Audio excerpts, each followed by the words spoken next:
ریاض ایک ذہین اور بہادر لڑکا تھا جو ہمیشہ مہم جوئی کا شوق رکھتا تھا۔ ایک دن کھیلتے ہوئے اسے جنگل میں ایک پرانا اور چمکتا ہوا پتھر ملا۔ اس پتھر پہ عجیب و غریب نقوش بنے ہوئے تھے اور جیسے ہی ریاض نے اسے اٹھایا، ایک روشنی کی کرن اس کے سامنے ایک نقشہ بنا گئی۔ یہ نقشہ ایک پراسرار خزانے کا راستہ دکھا رہا تھا۔ ریاض نے اپنے دوستوں کو بلانے کا سوچا۔ اس نے علی اور زینب کو بلا لیا۔ تینوں نے اس مہم پر نکلنے کا فیصلہ کیا۔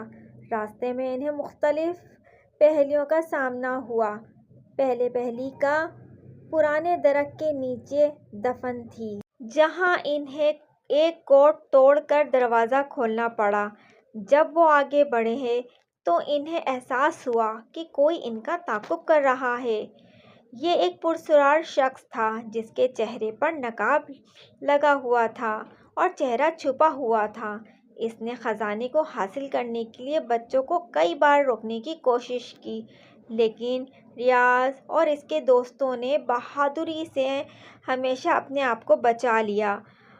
آخر کار ایک غار میں نیچے جہاں خزانہ موجود تھا، لیکن خزانے کو حاصل کرنے کے لیے انہیں آخری پہیلی حل کرنی تھی، جو کہ پتھر کی روشنی کو صحیح زاویے پہ رکھ کر دروازہ کھولنے کا چیلنج تھا۔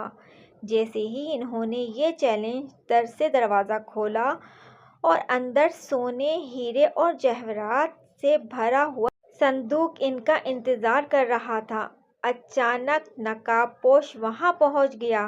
لیکن ریاض نے بڑی عقل مندی سے غار کو بند کرنے کا جادوئی نظام چلا دیا، جس سے نقاب پوش وہاں پھنس گیا۔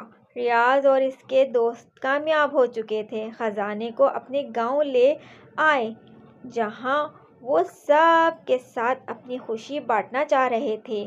یہ مہم ہمیشہ کے لیے ان کی زندگی کا سب سے بڑا راز رہی۔